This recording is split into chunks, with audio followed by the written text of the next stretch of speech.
loved one's been diagnosed with dementia, and everybody's thoughts are on them. But what does it mean for you? Here we go through worries, decisions, and actions you can take so you can have more control over your experience.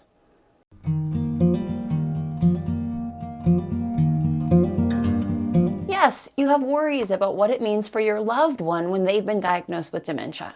And you can watch my videos on the stages of dementia that tells you what this process might be like, or my other videos on how to help people with mild or moderate stages of dementia. But today we're focusing on you, the person who doesn't have the diagnosis of dementia, and what this might mean for your life. So let's get to the biggest worries that family members have for themselves. Who's going to figure this all out? Who's going to provide care? Is our life over as a couple?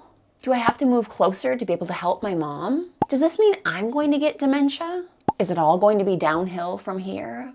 Do I have to quit, fill in the blank, my job, my activities, the things that I do for self-care, the things that make me happy?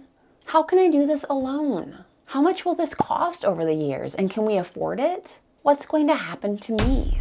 Many of these questions won't have an answer right now, but the magic is they don't need to. What you do need to do is get them out of your head so they're not all swirling around and making you feel even more anxious and unsettled. While it's not the same, I had a similar experience with the onset of COVID. My head was a mess with all of the fears and anxieties about what was going to happen. From the biggest, worst fears of, were we going to get it and were the people that I love going to die? To the smallest, stupidest fears that kept coming up in my head, like, what about toilet paper? So I made this. It's nothing fancy. It's a piece of paper. But it started out with the idea of, I feel, and I wrote down the emotions that I was experiencing at the time. Overwhelmed, a little anxious, disconnected, judged. And every time I felt an emotion, I added a bullet point as to what I was worried about with regard to that emotion. Things like, are we going to run out of the things that we care about using? Basic supplies, food, medication. Will my income drop? Will we not be able to survive? Will we get sick? Will we have to go to the hospital? Will the hospital even be available? Will our loved ones die? Will our favorite restaurants and all the things that we love go under? What will it be like to be in isolation for weeks or months? These were very real fears for me. Getting it out of your head helps, even when there aren't specific answers for your questions yet. So this leads us to the decisions that we want to make. When somebody that you love has been diagnosed with dementia, one of the first things that you might consider is, how much do you want to know? There's a continuum of being totally informed, learning everything you can, being in the thick of every decision or every understanding, all the way down to, I know there's a diagnosis and nothing else. We're not judging people for where they're at in terms of how much information they're able or even willing to take in at any given time.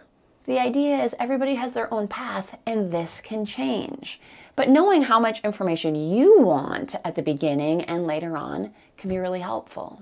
Another decision to consider is, how much help could you imagine yourself being willing or able to provide to your loved one with dementia? This doesn't have to automatically be, I'm going to provide everything and do everything I possibly can to make their life better. Even though that's the socially appropriate thing that a lot of people feel pressured to say. There are levels and ways of helping people that vary dramatically. So these actions are really on a continuum.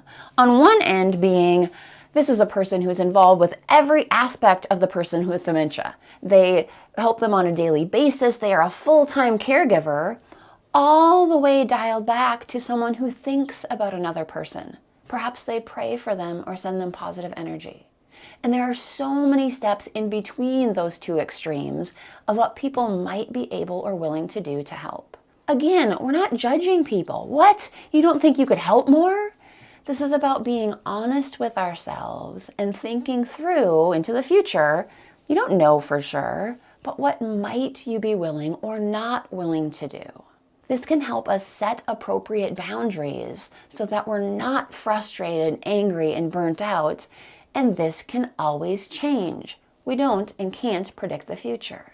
I've made a handout that you can access to look at a lot of different opportunities and possibilities for ways that you could be supportive of a person with dementia. Doesn't mean you have to do any of them, but it gives you an opportunity to look at the continuum and start gauging where you might fall. You can access it in the resources below. A third decision point is what supports would help you process your emotions around what is happening for your family and what is happening for you. How could these supports help you make healthy decisions for yourself into the future? So now we get to the action part. Let's start to make decisions about the things that you've been considering, starting with the supports that will be most useful for you. This might be a friend or a family member, someone that you know and trust that you could talk to about what's happening for you. It might be a therapist or a counselor where you establish a relationship and you can actually process and think through the emotions, the experiences that you're having, and how to plan for an experience that actually works better for you. The best part about this is that they always have you and your best interests at the top of their mind. Another action is to set boundaries. If you're not ready to hear every single detail and everything there is to know about their diagnosis in the future, that's okay. Give yourself time and space. Some people might be ready and willing to say, hey, I'm going to devote everything I have to this person with dementia. I will devote my entire life. I'm going to be a hands-on caregiver with them until the end. If that's you, that is wonderful, and it's a great thing to clarify. But for many people, that's not the case. By setting healthy boundaries for yourself and later with others if needed, it can make for a healthier process for everyone. If you absolutely know something, like I could never be the full-time caregiver for my mother, this is also important to know. Clarify it for yourself first, and then let other people know as needed as time goes on. Overall, the biggest decision to make is to not feel rushed. You're not committing to anything today, but you're understanding and acknowledging that you have feelings, that you have a process, and there's going to be important steps for you to take to be as healthy as possible as things unfold. This is an overview of what you might experience and can expect if a loved one is diagnosed with dementia. Once you've experienced this initial shock and learning that comes with this situation, you'll be ready for my next video on how to identify your needs. What actually keeps you healthy and vibrant, whether you're living for yourself or you're thinking about a loved one with dementia. This video will also help you identify and set boundaries to make for a better experience for you and your loved one. I'll see you there.